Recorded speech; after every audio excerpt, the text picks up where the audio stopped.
Going live. Let's see what we got here. You know, StreamYard has changed so much. Oh, we got 97 Bravo in the chat. Thank you for coming by. It's a very busy night for the Red 5 Network. We've got a whole bunch of people going live. I want to make sure. Hold on a second here. There's a lot of buttons to press here at the Red 5 Network. So anyways, I had to kind of mute the YouTube over there, but we have an amazing show for you guys and a lot of surprises. Shanti, I sent you the link. Check your email. Uh-oh. Hold on a second. Let's do this. Hold on. We've got a couple surprises while I let Shanti in, or maybe she can check her email again, but let me push a couple more buttons here because this is going to be a lot of fun. When we get back, though, I've got one big surprise for you fans of the Scarif Scuttlebutt podcast. Straight from his OnlyFans page. I'm just kidding. I mentioned that earlier today. He does not have an OnlyFans, but we'll ask him when he come back. We'll be right back after this.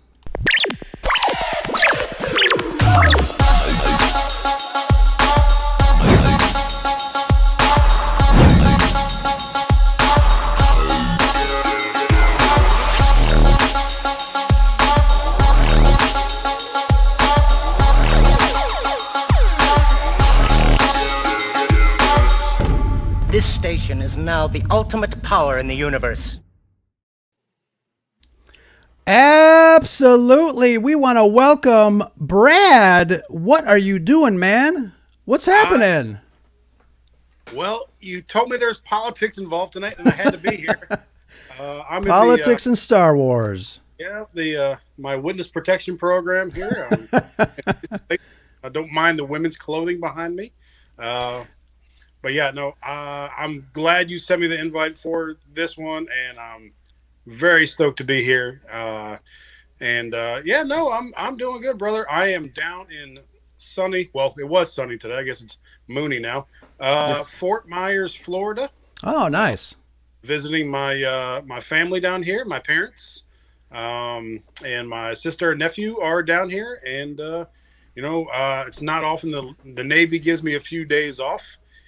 So when I had the opportunity to take a few days, I did so, and got my butt down here, and I'm glad I did. Having a great time down here. Always good to see family. We got a Red 5 family, and of course we have our other families we got to think about as well. Absolutely. I'm glad to be on here with you tonight, especially this conversation. Absolutely. So welcome home, obviously. You are always welcome here when you are available to do so. But we have an amazing show. I've got to get that link over to Shanti. I know I sent it earlier today, but we got to bring her on too. But Fort Myers, yeah, my in-laws used to live in Fort Myers, and they moved around Marco Island. They ended up living in St. Petersburg, Florida. Down there, we usually vacation there. It's a wonderful area. We usually go in August, which is like hot AF, if you know what I mean. Yep. But Florida's for being the end of October, it's still pretty warm down here. I mean, it's still hit over 90, but it's just beautiful down here, and I'll post some pictures to Twitter when I finally get a minute to do so. But yeah, can't complain at all. Beautiful place to be. Absolutely. So we have a really special guest tonight, and he's an author and a fellow podcaster as well. And I want to put up the graphic, and I want to bring him in because we've got quite a night. Oh, there you go. I knew I sent her the link. What's up, Shanti? Now, wait a second. I have YouTube open. Okay. Can you hear me? Okay. Yep, we can. I know. I got it from Steven. The last email I have from you are the notes from October 23rd. And you know how I know? Because I read them. Hi, Brad. You read notes? I did. I read them this time because we have a guest. That's the only reason why. That's no fun. You guys took notes with each other because you never read the notes. You never read my notes. It's more fun that way. I'm sure you worked really hard on those notes too. I feel bad for him. It's always like a term paper when he sends them. Well, this time it is because Oh my God. we have just an amazing guest, and we will bring him in. So it's funny because, a lot of times, we follow these accounts, we listen to the podcast, we start talking to people, and we don't realize, like, sometimes, like, some people are connected. Like, somebody reached out to me and asked me if I was the guy from Scare Podcast. I'm like, yeah. And we've been interacting on Twitter for a long time, and it's been months since he asked me that. I'm like, yeah. He goes, oh, okay, that's cool. No wonder you seem familiar. So it's like we have our podcast persona, which is part of the podcast accounts. And then we've got our like personal ones, which, people don't make a lot of connections to. And I feel the same way with Steven, our guest tonight. I've listened to Beltway Banthas for a while. I think I found them like a year and a half ago.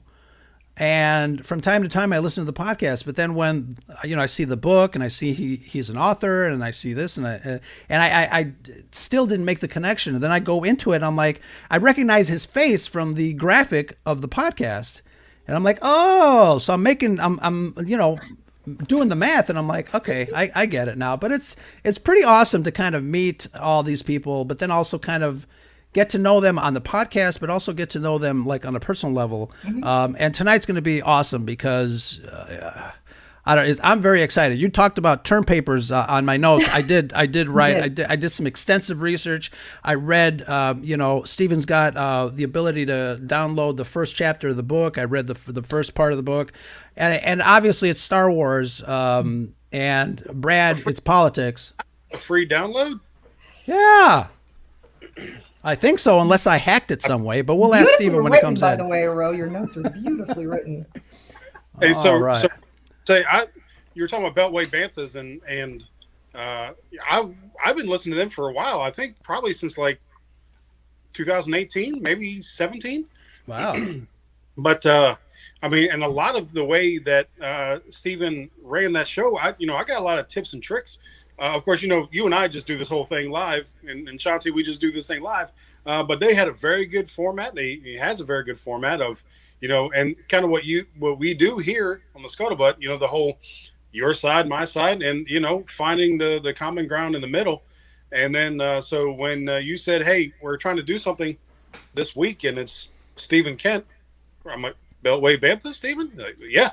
I'm like, well, let's do this. So I'm with you. I'm really excited for the conversation tonight. Well, let's bring him in, man. Let's start talking Star Wars and politics, and we're gonna find out tonight how the Force can save the world and maybe the galaxy, because I think the galaxy needs a little saving too. But let's bring him in. Here he is, Steven. How's it going? Hey, Steven. Hello there. Y'all are making me blush over here, and then you're gonna throw me on camera. And, Not at all. Thank you very much for making yourself available and coming on the show, talking about the book, talking about the Force, talking about Star Wars. Is going to be a lot of fun. We have a lot of people in the chat. Really excited to kind of hear a little bit about your philosophy, and we got some topics going. But awesome night. Did you get promoted since the last time we talked? Are you a Grand Admiral? Yes, I am currently in charge of the Death Star project, and it will be completed on schedule. Yeah, I've told Ro and Shanti many times, if people want to know how politics in the military work, or politics in the military work, watch Rogue One and all that infighting with the Death Star. The project managers versus the politicians who want to take the credit. That's what it's all about, right? Spent 3 months at the shipyard. That was true. No, it's a wonderful movie for understanding bureaucracy and power, and sort of the way that operators like Krennic and Tarkin might interact with each other. And my favorite Star Wars book to date has been Rogue One Catalyst, which really tees up that entire relationship that they have and adds depth to Krennic's political ambitions. And then you just see it all unravel in Rogue One in a really beautiful way. So reading recommendation. I tell you, if you read, I've said before, if you read Tarkin and then Catalyst and then watch Episode 4, it is the most amazing trip you could hope for. Right there. Absolutely. So I want to remind folks that, Star Wars, George had called it, at least for the re-release in the early 90s, he called it A New Hope. And recently, people are reminding us that Star Wars has always been about hope, light, looking outwards more so than inwards. And in a recent interview on Disney Plus, Master Jedi Dave Filoni has said that when you leave a Star Wars, you should leave feeling hopeful. And that message seems to be a big deal in Star Wars all across the platform. What do you think about that message? And do you think that that sometimes we get lost in the minutia and overthink things, or do we need to go kind of back to that ideology of just being hopeful? Yeah, well, I think there's no question that hope is one of the underpinning principles of Star Wars. There's no other way to explain it than besides the fact that it comes up again and again and again throughout all the trilogies. And I think the number one beacon of the virtue of hope in Star Wars is consistently painted as Leia. Whether it's the line at the final moments of Rogue One to her entire disposition in A New Hope and how she handles the destruction of her home planet of Alderaan and then braces herself for the final run of the rebellion against the Death Star. Like, the rebellion is fueled by hope. Leia is fueled by hope. And I ended up writing one of the chapters of my book just about the quote that we get in The Last Jedi from Admiral Holdo about what Leia would say. I guess it's Admiral Holdo and Poe are talking about Leia's wisdom on hope, and the line is something along the lines of, if you only hope is like the sun. If you only believe in it when you can see it, you'll never make it through the night.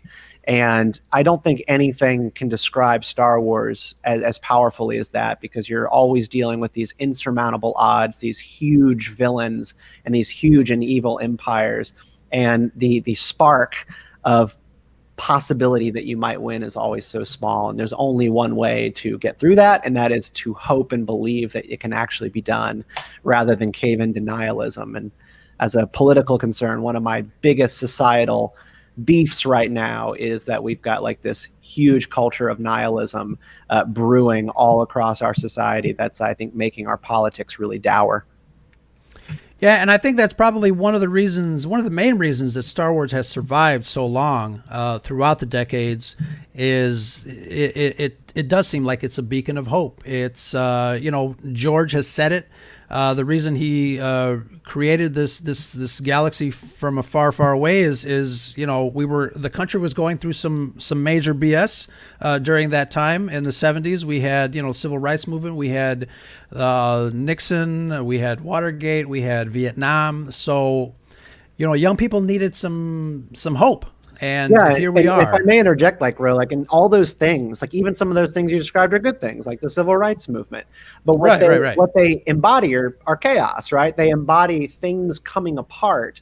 And when people sort of look around the country and they see the way that things have always been being disrupted, that is when people's totalitarian instincts kick in, right?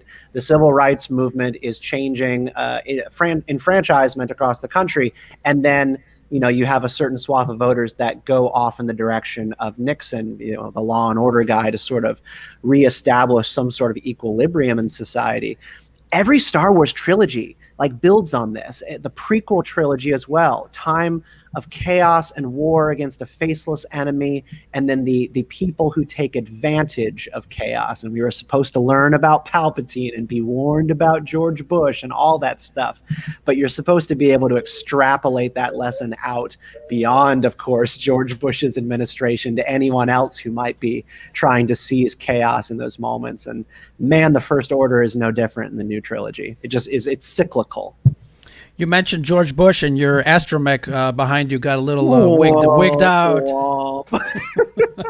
Sad sound. We've talked about that a few times. You know, the prequels, as much crap as they get, like if you want a blueprint for how you create a fascist regime, it literally spells it out. You know, you have the chaos that you talk about. You have some crisis that you talked about, and there's always somebody there to take advantage of a good crisis. And literally, George lays it out how you could go from, you know, fear, but, you know, with the best intentions, to the worst possible scenario. Yeah. We have a comment from 97 Bravo. Never let a good crisis go to waste. No, never. But Clever political operators know that those are the moments to try and gain as much power as possible. I think we're in a moment. I don't want to go off the deep end here too soon, but, you know, we're in another similar moment in society and dealing with our politics. Is, you know, when you've got a viral pandemic ravaging what we consider to be normal, right? There are always going to be people screaming for the barriers of normalcy and process and law to be torn down, so that a solution can be put together, so that somebody can fix things.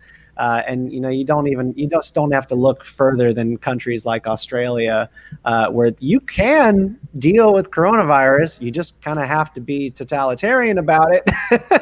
There are solutions. There are just solutions that are outside of our political norms. And the thing about political norms is once you break them, you don't get them back. And unfortunate for the Republic, they learned that themselves. So, yeah. So let's go back into Star Wars a little bit. You know, I always talk about the duality of personality, which I find that fascinating. And when we have fans, you know, I mentioned us versus them. I think that's why I really love Darth Vader for some reason. First main character to be seen in the film, jaw-dropping to a 7-year-old in the darkened theater. Obviously, there's a lot of duality in Star Wars: the light, the dark, the color of the stormtroopers and Vader.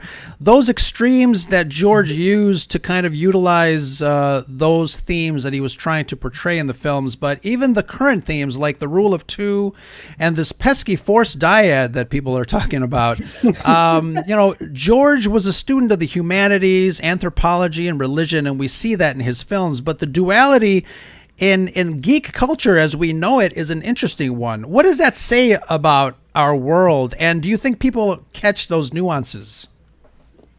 Well, I think people do. I think humble people understand that they've got a dark side.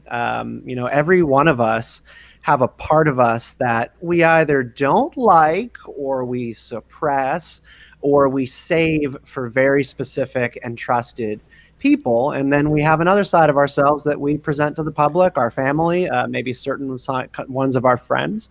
I think we all understand that we've got either a mix of just sort of like split personalities or a dark passenger. One of my concerns, and I'll always kind of go back to the book because I'm just in full book promo mode for How the Force Can Fix the World, is like we have this cultural sort of fever going on right now around, you know, this fear of the thing called cancel culture, right? Like the fear of, you know, people coming after you in like angry mob form and trying to run you out of polite society or off the internet in mob form.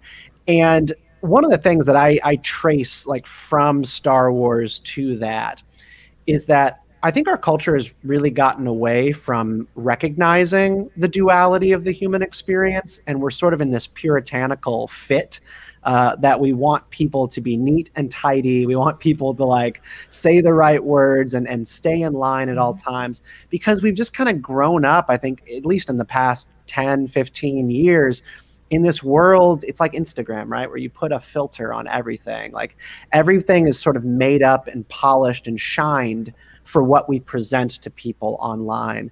I think it's can't be understated how much it has changed our culture and also how we see ourselves. where I don't think that we are currently able as a people to grapple with our own darkness and then recognize it in other people and then practice grace. Because when we know we have darkness, we extend grace to other people when they, lose control of their own. That's the beautiful thing about Star Wars, is everybody is supposed to see, I could be Darth Vader if I'm not careful. Absolutely. I want to applaud. Yeah. It's well said. Yeah, it seems that duality is kind of embedded in us, and I think it is. We talked about what is the psychology phrase, the id and the ego and the dark side and the light side. But your website, and you just mentioned humility, which is also a very powerful force in of itself. Obviously fans we're not unfamiliar with polarization from the get-go, but we see that separation kind of getting stronger. I don't know. Before we went on the air, we mentioned obviously fans getting polarized, and especially after The Last Jedi, and I like The Last Jedi, you hate it, you're wrong, you're an idiot. But I know you liked it. What was that? I know you liked it. But we're digging our flags in, and we there's no sign of like softening up. Like, Yeah. where do we get to a point where we say, all right, fine, I might not like that movie, but you do, and that's okay. There just doesn't seem to be any middle ground. Hey, Ro, can I ask a follow-up question to that too? Or maybe Absolutely. Stephen, why is it okay to say you hate Episode 2, but it's not okay to say you hate The Last Jedi? I mean, it's always okay. It's always okay to say you hate this or that. I mean, I don't understand why people are so sensitive to people not liking the thing that they like. I guess it's just like it's the libertarian attitude in me, and I think my libertarian politics stem from a general reluctance to view things as sacred. I think a lot of what our politics is defined by is what level of not pearl clutching sensibilities does a person have, but like what things do you view in life and in the universe as sacred, and what things do you view as completely up for debate, and sort of being shit on, right? Like how flexible are you? And part of my libertarian vibe is just that I really don't believe in many sacred things that are above being challenged. It just happens to be that I don't like Episode 2. Like, that's what I always say. It's always been the bottom of the barrel for me until Episode 9. And that's a whole nother story, which I guess we could get into. Episode 2 got its first promotion in well over a decade by The Rise of Skywalker. All Star Wars to me, I like all Star Wars movies. There's never been one that I hate. It's just varying degrees of how much I like or love them. Yeah, I don't want to monopolize too much time because we Right. haven't heard from Chantal. So I don't want to ramble too much.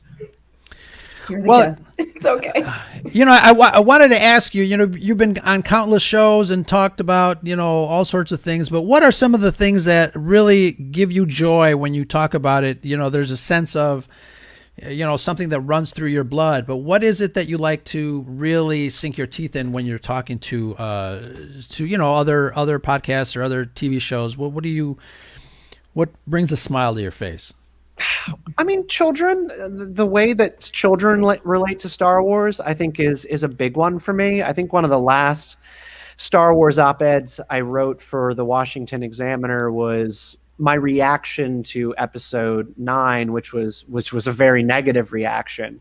But it was a call for people in Star Wars fandom and beyond to let their children carry the torch of society, of their families, of their fandoms, of like loving Star Wars, and to ask young kids, like, what do you think of what we just saw in the theater screen before you talk? And I think for me, like that is the number one thing I always come back to. And George talks about this all the time. He doesn't like say like it's a kid's movie, but he always would emphasize that Star Wars is about the next generation and the youthful imagination. And I worry that a lot of the Star Wars fan experience, and we saw this with the prequels, right? I was a prequel kid and I had to deal with Gen Xers like losing their minds over episode 1 and episode 2. And, you know, it hurt my feelings growing up. But like, you know, it's not about you anymore, guys. It's about these kids. And I think people rediscover their fandom, and they feel reinvigorated by future generations taking up that torch. It's Yoda saying to the Skywalkers, you know, pass on what you have learned. That's what it's all about. Yeah. Roy, you gonna let me talk some politics here? Go for it. Let Brad Won't do loose. nothing. Let him loose. So, you know, we were talking before the show. You know, I always love the concept of Beltway Banthas, and that was one of the first Star Wars podcasts that I got into. Was listening to you guys on the Beltway Banthas. I loved your format on there, and I love discussing different sides of an issue. But you know, as you mentioned, you know, as a libertarian, and this is where we get the bond now. I think there are a lot of libertarian principles in Star Wars as a juxtaposition to the totalitarianism that we saw, especially in the original trilogy. You know, just in general, you know, how do you think politics and Star Wars mix? And then if you want, maybe you can give any examples of, you know, how you see the libertarian. I think it's basically this, and I'm really glad for the question. And I know you followed Beltway Banthas for a long time, Brad, and I feel like at some points like we've like Twitter feuded about stuff together. I don't have a great Sounds memory. about right. Yeah, I don't have a. I don't have a great memory, and I'm just like, I feel like there was. Brad's got receipts. Brad's got receipts. He's got a log. They're blackmailed later. I Twitter feuded with everybody. I know. I was just trying to make sure that I was correct. That doesn't matter at all. I was just curious because like my politics have changed. I think in the past couple of years. I feel like I've learned a lot about how I truly feel about things, and they might change again in five more years. But the politics of Star Wars are this, and this is what I get frustrated by with the fan discourse, is that everybody wants to use the opinions of George Lucas on real world politics as a cudgel against people that they don't agree with. Well, George Lucas was a 1970s, you know, kind of Democrat liberal type, very like cookie cutter anti-corporatist liberal. You know, therefore these movies are about how Republicans are bad. If you like really think that about Star Wars, that like it is an analog on the two-party system in the United States, you are out of your mind. It is a movie about power versus the powerless. It is a movie about, or a series about control and whether or not there's danger to varying degrees of exerting control over others. It is a movie purely about whether or not you are willing to embrace kind of live and let live and unpredictability or authoritarian attitudes. I think all of you are probably familiar with left to right spectrum, but then you also might see the quad, right? So it's left to right, conservative, liberal, and then there's up and down on the quad, libertarian and authoritarian. And the libertarian is not meant to be lower or uppercase L, like, you know, I'm part of the Libertarian Party, team porcupine and legalizing sex work. It's purely, are you a person who is willing to let things just be a little bit unorganized, right, chaotic at times, or are you a person who, like Anakin, says when people aren't agreeing, well, then they should be made to. That's what Star Wars is about, and people just want to write themselves a check where it doesn't apply to them. So that's my top line view of it. Yeah. Don't forget, it's just a movie. At the end of the day, I'm sorry. You know what's funny, that it happens not only with George Lucas, but you know, recently people are, you know, taking some old Pablo Hidalgo quotes and saying, well, you said this, so that means that the whole thing is this. Yeah, So it's, I mean, they do that all the time. Why is everything so black and white? Yeah, and who Damn. cares what This like is the right. makers This is say? wrong. You know? It's not about that. There's no such thing. Yeah, and I think Some movie. sometimes people talk about like sometimes artists don't even like understand like the art that they make until they hear people read it back to them and be like, well, I'm pretty sure you were saying this, and they're like, well, I meant to say this, but Right. I guess it just didn't come across too well. Like the whole plot of the separatist movement, right? Like George used to talk a whole lot about and rightfully so, corporatism in the United States, and there was a lot of messages and sort of ham-handed name dropping going on in the prequels about different people in the corrupt republic, the Trade Federation, meant to be certain politicians in Congress, and the whole idea of the Trade Federation and the banking clan having seats in the republic was supposed to say something to us about the danger of corporations. But at the same time, like the more you read about the separatist movement, I think the more a person can generally sympathize with the fact that the Republic was in fact awful. And even though the separatist movement was sort of this vehicle for corporations to evade taxes and for the Sith to try to unravel the Republic, people didn't have faith in the system. That's why they were joining this cause. That's why Cassian Andor and his family were separatists. It's why all these like normal worlds joined that movement, not because they were corporate shills, but because the Republic was a joke. Hey, Stephen, I just thought of a bumper sticker, and you and I can split the profits on this. Okay. Taxation of trade routes is theft. Is theft. Yes, it is. Well, I'm writing it down. That's going to be our next T-shirt. All right, Ro, we'll cut you into Shanti. We'll cut you into. You're here for the conversation. We'll split it. Taxation. That sounds great. I'll take 60. That's awesome. So, what do you think about you sort of alluded to it, folks thinking like where are you with how much Star Wars should include real world issues, or should it be a complete escape from real world issues? Yeah, I mean, I think real world issues, when they are the most potent, are just purely dealing with things that are universal and relatively timeless.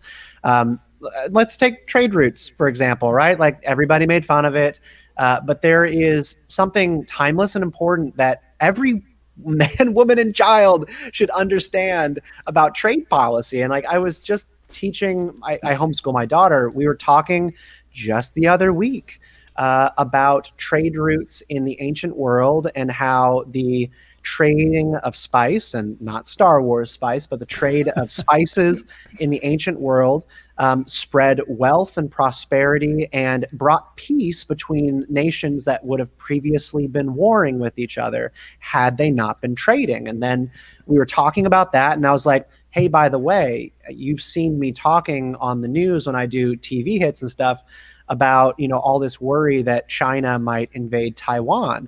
One of the reasons that we think China might at least be hesitant to invade Taiwan is because of the microchip distribution that would be highly disrupted if Taiwan were to be sort of put out of business for a while when China invades that country. And the rest of the world would be very upset if Taiwan were to be invaded, not because they like Taiwan and for any particular reason, but because of the microchips that come out of that country. It's a huge deal. Trade and war are going hand in hand. Like those things are great to put into Star Wars. It helps people understand the way that the world really works. But I'm trying to think of like a good example that could have been done in the new movies, but I think everybody knows examples of like things in politics and movies where it's like really ham-handed, or like they're winking and nodding at like a movement that's in the news right now. Yeah. And it confines the movie to the moment rather than to history itself. And I think that those are areas where politics in movies can go really wrong and come across as shallow. I personally think the sequel trilogy was devoid of politics in a way that was boring. And I wish they had gone heavier on it. Like all Rhodian lives matter. Right. Like And okay, so actually that kind of sparks one of the things that got debated in the Solo movie. So Black Lives Matter is kind of at not at its peak, but it's gotten a lot bigger at the time Solo comes out. And then there was the arc of the abolitionist droid, right? L3, was that it? Correct. The L3 droid, Lando's droid, and there were two things that went on in that movie. One, Lando was clearly sexually into this droid. And so the actors and the crew started talking about how he was pansexual or whatever. And that, I think, to a lot of people came across as like really playing to this Twitter energy, right, around identity politics. And I think Lando is honestly just like a perfect blank slate for a, I'll fuck whatever moves kind of personality. Like if you were going to attach that to anybody, it would be Lando. But then I remember Ben Shapiro and the Daily Wire lost their mind at an abolitionist droid. There were like all these articles about the SJW droid in the Solo movie and how it was like evidence of far left conspiracy taking over Star Wars. And I was like, are you kidding me? Are you kidding me? Like, we're supposed to look at that and say that we've never not known that there were abolitionists in the droid world in Star Wars. We've known this forever, that droids were deprived of their free will, many ways forced into servitude with restraining bolts, and that they want to be free. Couldn't go into cantinas. Yeah, like we've always known this. And it was this weird thing where like conservative reactionaries were seizing on this droid being sort of like a fist pumping freedom droid and being like, it's been co-opted by the left. I'm going, this is clearly you conflating two things that you think are connected. Let me ask you something. It's kind of a quick little follow-up on that. Obviously, for us that grew up watching Star Wars originally, I was 7 years old when I saw it in the theater. Those kind of things, as a 7-year-old, you don't really catch. You don't really catch the, we don't serve their kind, all that stuff. It's not something that us as adults, growing up, in the 70s during, the civil rights movement and things like that you remember all that stuff that as adults now we can make that connection. But back then you couldn't. And, we see a lot of brand new fans come into the franchise and say, welcome to Star Wars.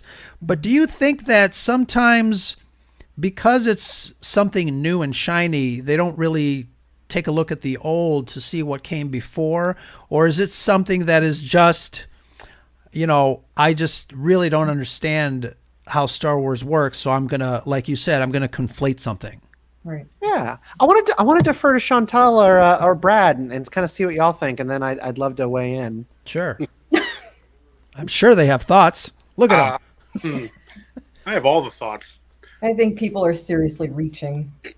And I personally, as someone who loves movies and uses them as for escapism, I never delve that deeply and look that deeply into that Star Wars is this big political thing. I'm not into politicizing anything, honestly. Yeah. In fact, I hate politics altogether, to tell you the truth. So this conversation I hope this is not a bummer for you. Yeah.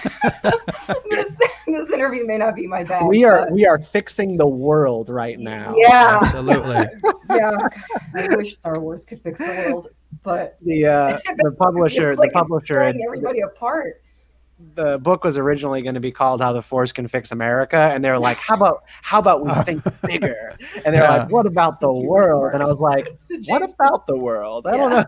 That seems like a big task. So 2 points. One, people really have selective memory. They want to know that they don't care about what suits them in any sort of argument.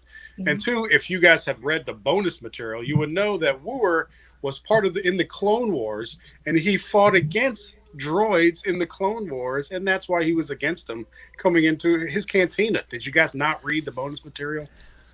Holy people. I can't read. And don't read that book. It was really bad. But anyway. Yeah, and I think I don't know. I think with like the politicization of stuff, I think everyone on this call would agree. Like politics is just part of life. Like when you walk out your front door and your sidewalk is not properly cared for, and and it needs to be repaved, like that's a problem with local politics, right? Like this is all part of the way that we live.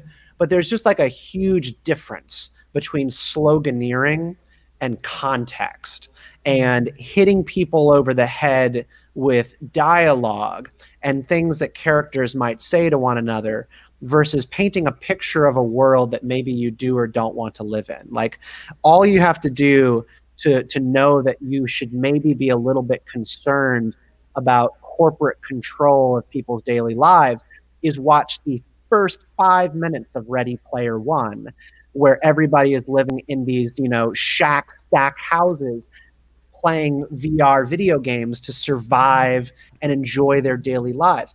The movie just takes place in a political context that makes your skin crawl. But then if they were to do that, and they were to very specifically tell you who the bad guys are and how you need to vote when you leave the movie theater, that's like a totally different thing, and it polarizes people and makes people feel defensive. And Star Wars, I think, has always done a really good job of painting a picture of a world that you may or may not want to live in, and then sending you off to live as you will. I think that one of the biggest temptations of movie writers today is that they have to practice activism all the time, or they are not living up to their cause. And you see this a lot with comic books, in particular, when the way people are written these days. So I think that this is an area where Star Wars has practiced restraint. I really do believe that Star Wars has been restrained here, and pretty disciplined, but not everyone agrees. So we've alluded to your book a few times, and obviously you've been podcasting for quite a while. You've your writing repertoire is fairly massive these days. But how did you come up with the idea that I'm going to write a book about Star Wars and put it out there? How did that come to be? Well, the Beltway Banthas podcast has run for about 4.5 years, and in several different iterations with different co-hosts. But it was always a podcast dedicated to trying to bridge divides between people who don't see the world the same way, left, right, whatever, Republican, Democrat, getting people who are different together, who don't view the world the same way, and saying, well, we both view Star Wars the same way. So what are we missing here? What is a thing that maybe we don't properly understand about each other, that we both understand about Star Wars, that we could actually come together on? And that's what that podcast was all about. And, it took me to interviewing people from the likes of Glenn Beck to Van Jones, CNN and Obama administration official, right? And hearing from them the same things that they love about Star Wars and they want to see to be better in the world. But then, of course, they're just very different people. And that was what that book was generally inspired by, which was clearly Star Wars means so much to so many different people, no matter who they are or what they believe. So how can we take some of what's in Star Wars into a very polarized world and help people try to see past allegiances and political polarization, and maybe just see things through the lens of Star Wars, which really, I think if you're seeing things through the lens of Star Wars, you're seeing things through the lens of a child, which is a humble worldview, an open worldview. I think the painful part of where this book came from is that, and I don't talk about this often, and I'm not going to go into detail, but my last relationship with my last co-host on Beltway Banthas, my progressive co-host, fell apart. And I don't still to this day know why. We don't talk and haven't talked now for 2 years, but we were best friends, and we had this podcast together that was all about bridging divides, and something switched like almost overnight, and it was over. And the friendship was over, the collaboration on the podcast was over, and it was about politics. I think it was about me being a conservative writer and political commentator, and that being not good for that person's left-leaning reputation on Twitter. And I think it made it hard for that person to want to associate with me just because their friends wouldn't like it. And that broke my heart. It really broke my heart. I canceled the podcast for 6 months because I just didn't think I could do it anymore. And then I still had the outline of the book written. And I picked it up, and like all of that pain and losing my best friend and feeling really alone. And I was like, I'm going to write this book whether or not my relationship with a political opposite worked out or not. And I almost quit the book project because I felt like a fraud. Because I was like, I can't tell people that the Force can fix their political relationships when mine fell apart with my podcast co-host. But I still believe it. I really do. I think Star Wars means what it means. And if you're listening and you really take it to heart, you can't look away from its values that would bring people together. I will tell you, and that hurts hearing. And that's and like Ro, like we were talking about it before the show. That's why we picked up this podcast, and that is painful to hear because I was listening back then with the two of you on it, and it was amazing because you were clearly on opposite sides of this imaginary aisle that we've created for ourselves. But you made it work, and you voiced opinion, a respectful counterposition to that, and and you wrapped it up at the end of the show. Yeah. What happened there is such a microcosm for what is going on in our world right now, where we're letting these things, where whether it be friends or family, we're letting these political issues tear us apart. When otherwise, there have been families that haven't spoken since the last election or the election before that, because they're letting these things polarize them to such an extent. So thank you very much for sharing that. And there's a lot to be learned from that. So we appreciate that greatly. You mentioned the word humility a couple of times already, and going into the research of your book, what are some of the things that you found out about the Force, and any other items that you might want to share with us regarding humility? Is humility part of how the Force can fix the world? Oh, it definitely is. It is chapter 1 of the book, and one of the people that I wanted to source for the book for an idea about what would be a really interesting story from Star Wars to tell was a podcaster who I actually have not gotten along with in many online forums for a long time, but I always enjoyed his podcast, Full of Sith, Brian Young. Brian Young is a pretty, I think, far left guy, and very pugnaciously so. But he's also known to be like this huge Jar Jar apologist. He loves Jar Jar Binks, is a really big stan of Episode 1.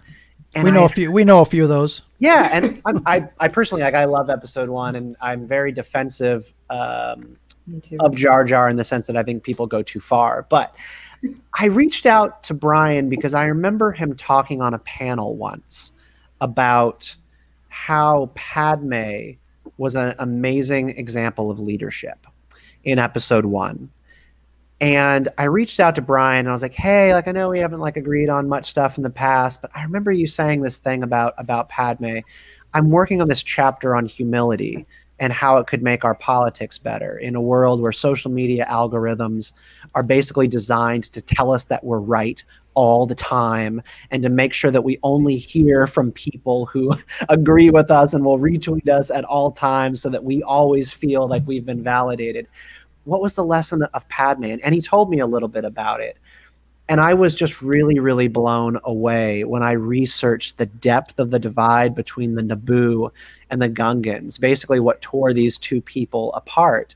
I mean, it's very, I think, analogous, right, to European settlers and Native Americans. It's kind of the same exact situation that pushed the Gungans underneath the waters of Naboo. They hate each other and they distrust each other's intentions. And when Padme goes to Boss Nass and takes a knee before him, and says, like, we humble ourselves before you. We beg you, for your help. I'm bungling the quotes there, but you all remember what she says in that moment, that they need the Gungans' help here. Remember how Boss Nass reacts. He says, "Yusa no thinking Yusa better than the Gungans? We'sa like this." That's what it's all about. It wasn't about anything more than that they thought the Naboo they thought themselves to be better than them. They thought the Naboo to be snobs, that their noses were up at the Gungans. It wasn't about anything more than respect. And Padme, as a 14-year-old, let's say a child, she understood this. And I ended up writing this entire chapter about child monarchs and children in political leadership, and basically just how they're more open. Our children don't come to the world with biases and contempt and suspicion. They come to the world with openness, a little bit of naivete, just a little bit, but a general openness. And I just was really blown away when I rewatched episode 1 and was like, holy cow, the entire situation on Naboo was solved by one side of that divide realizing that the other did not hold them in contempt. That's what it's all about. Do you think that you're better than other people? And do your opponents think that you think you're better than them? If you can get rid of that vibe, I think your politics can really begin to heal, and your relationships can too. Wow. Yeah. Ego is a dangerous thing. It is. And our entire world is geared right now towards inflating ego. And I'm really concerned about it. I'm a free market guy. I am all about capitalism and letting the corporations create great products for us. But I'll tell you, I've never questioned my beliefs more than when it comes to two things.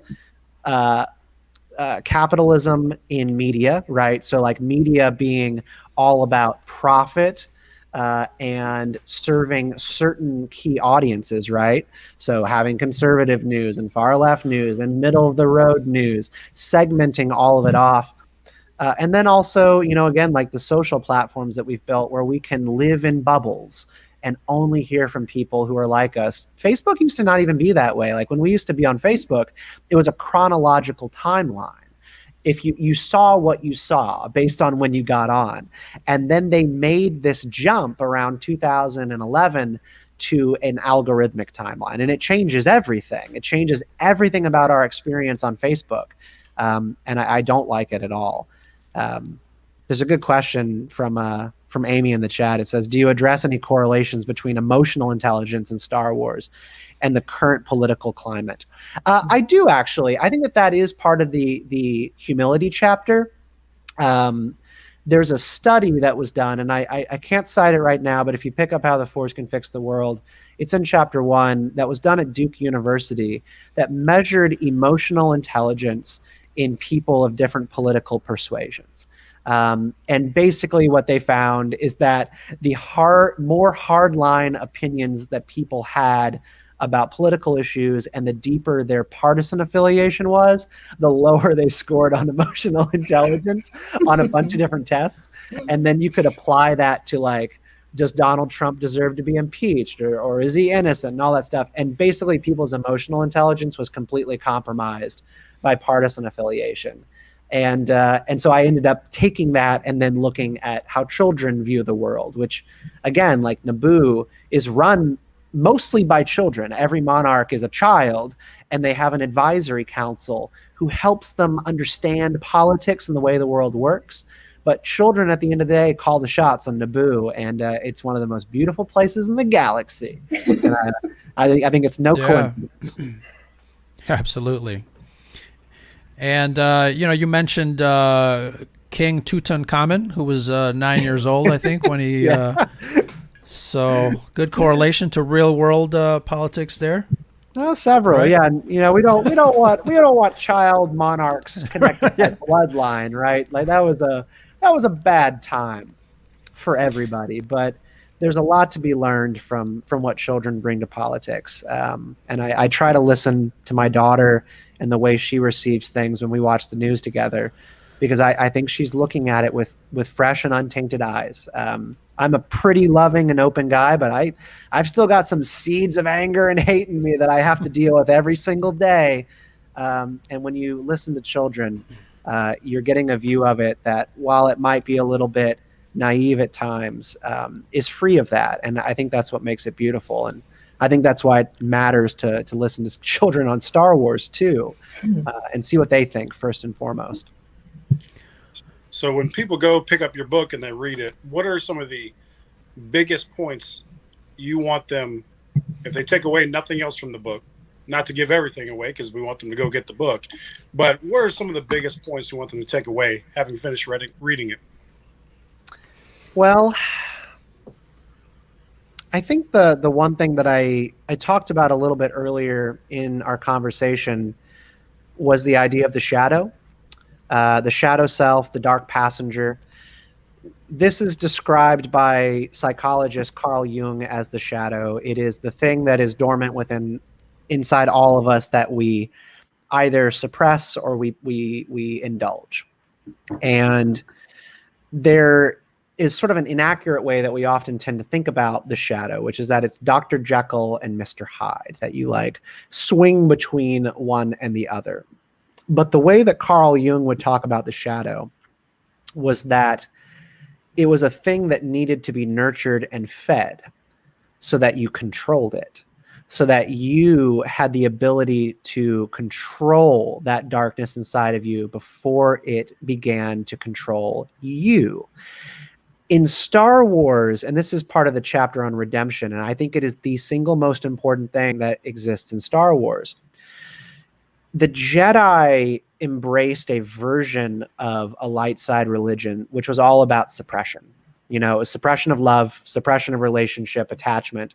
Attachment is dangerous, but they took it to such an extent that Jedi didn't have a healthy connection to their emotional bandwidth. They didn't have an ability to manage all of their feelings in a healthy way.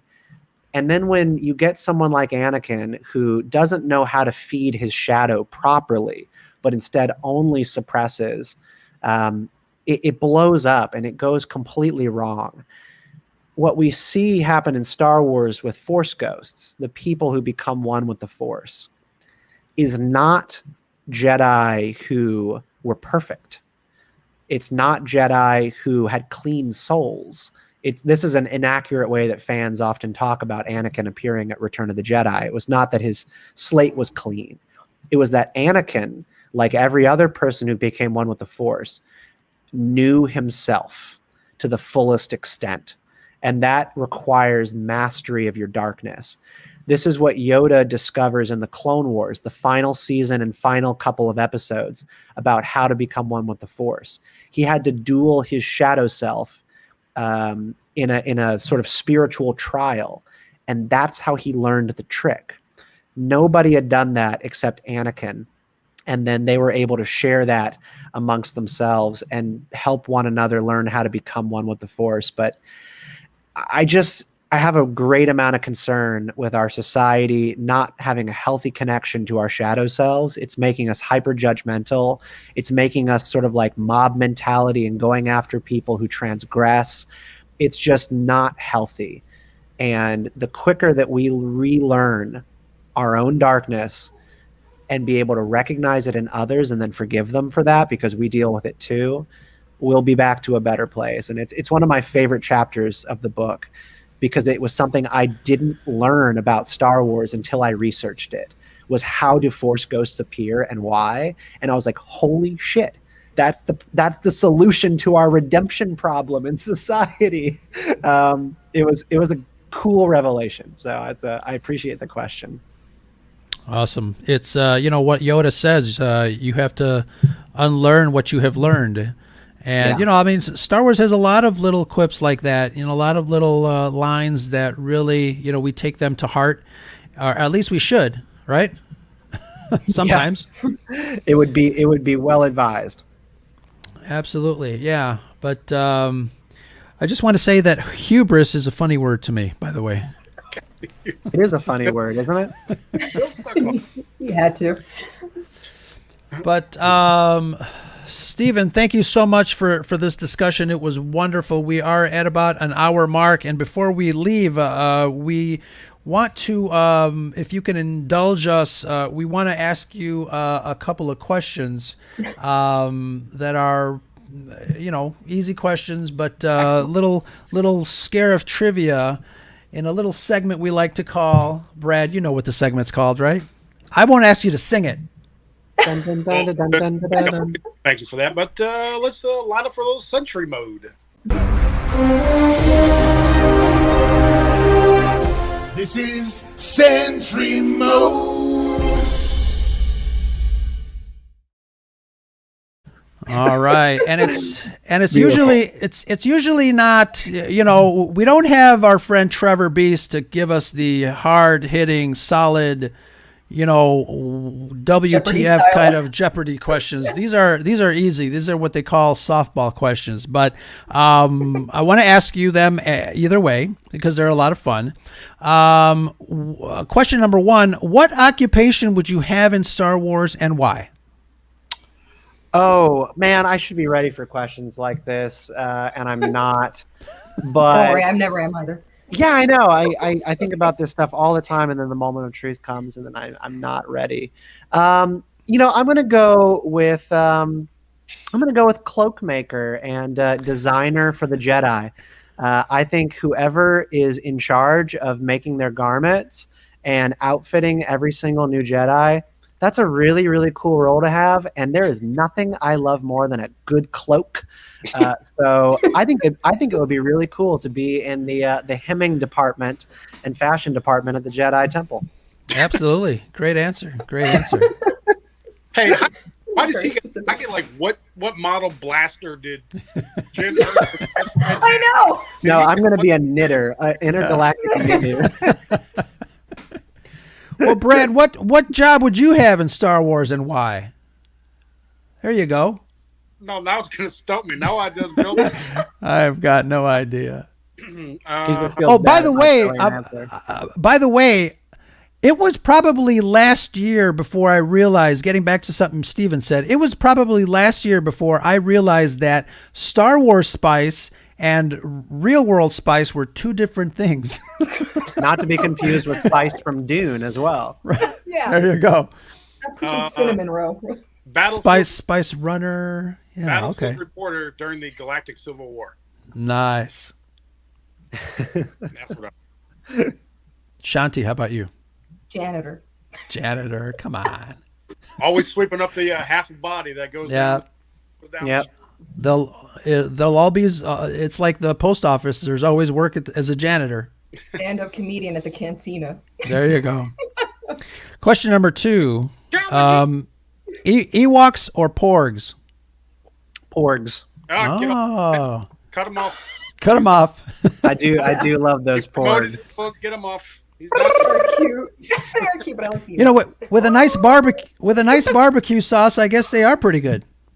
Yeah, man. That's where it's at. They look pretty juicy though. I ain't gonna lie. Oh my God, I ain't you're gonna good. lie. All right. Question number 3: Sith or Jedi? You know, in my teen years, I was Team Sith, and I was just total goth boy, and I loved them. But you know what? I've really grown into the Jedi and Qui-Gon Jinn, my green lightsaber. So I'm gonna go with the Jedi. Awesome. We love Qui-Gon Jinn. You grew out of it. We grew into it. So. You know, I am becoming incredibly supportive of Qui-Gon Jinn and Count Dooku as like these Republic skeptics. Like the politics of Count Dooku, like he went too far, but in general, like these are great examples of like Jedi who understood that they weren't supposed to be interfering with Republic affairs. And so maybe there's a way you can still be an awesome based Jedi. We talk about Qui-Gon and the Sith and all that stuff in previous episodes. We really took a deep dive into his politics and his position. Really interesting cat, as they say. Yeah. Question number 4: What would your episode 10 be called, and what would the plot be? Oh God. So Quarter shrimp. Bro. It would be called Mulligan. The Woes of Kylo Ren, and it would be Kylo Ren in the afterlife meeting the Guardians of the Wills and going through the trials to become one with the Force, because he disappeared at the end of Rise of Skywalker, and he should, by all intents and purposes, reincarnate as being one with the Force, but he didn't. And so it kind of leaves me to wonder why, because I think he sort of met that metric of knowing his shadow and conquering it in the end. So yeah, I'll do an afterlife movie for Kylo Ren. Shirtless. Shirtless, still. Shirtless, yeah. The Woes of Kylo Ren. That is awesome. Well, Stephen, thank you very much again. Like I said, we had such a great time talking to you. And when does your book come out? Oh my gosh, in like 10 days. Comes out on November 9th. So, that's like something like 2 weeks. So November Awesome. 9th, I did tape the audiobook myself. So if you go to very Amazon, I narrated the Audible. It's got music in it on the front and back, like chapter transitions. It's beautiful, as well as a Hidden Beltway Banthas podcast that is exclusive to the Audible version of the book. I interviewed a really awesome political pollster on why our political divide meshes with Star Wars The Last Jedi opinions. So it's a 30-minute discussion really going in depth on the social science of what's tearing the country apart, and then why it seems to work perfectly with the divide over The Last Jedi. So if you should get both, honestly. You should get the hard copy and the Audible, because they're both different experiences. But that is November 9th, and I would so appreciate it, like, if everyone would go pre-order right now. Hop on over to Amazon and Barnes & Nobles and grab a copy. I'm not saying the numbers are low, but people take forever to pull the trigger on buying, and I really want to get those numbers up and get on a bestseller list so the Force can fix the world. Absolutely. So we're on a mission. Go do it now. Excellent. We definitely will. We'll talk about it. And, if you want to shameless plug yourself on our podcast, feel free to record a little message, and we'll play it every so often just to kind of get the word out. I think it'd be really cool. I'm Stephen Kent, the author of How the Force Can Fix the World, Lessons on Life, Liberty, and Happiness from a Galaxy Far, Far Away, and you're listening to Scarif Scuttlebutt Podcast. Woohoo! Well done. That was Very nice. First. Well done. Can you tell I work in TV? Yes. Totally. Very nice. By the way, that does remind me, if anyone wants to check out my political talk show and just hear political talk, that's on YouTube, youtube.com/RightlyAJ. That's RightlyAJ is the channel, and that's just where I host a political talk show on a weekly basis. So if you want to catch that, I'm on there as well. Awesome. Any final words from our Scuttlebutt panel? Stephen, it was great having you on. For the record, the Twitter feud you mentioned was not with you. It was with the other person that shall go unnamed. So we are good. I love you. We're good. Okay. Excellent. No, it was so good to see you again, Brad. I was really delighted when you popped onto the screen. I was like, this man has been gone for a while, which I guess is the case. You've been deployed, so welcome back. I was in Octo the entire time. Yeah. Welcome back. Thank you. Welcome home, Brad. Welcome home. Excellent. Thank you, guys. Shanti, take us out tonight. Wonderful show. Yes. Thank you, Stephen. And that's the Scuttlebutt. Woohoo! Good night, everybody. Bye.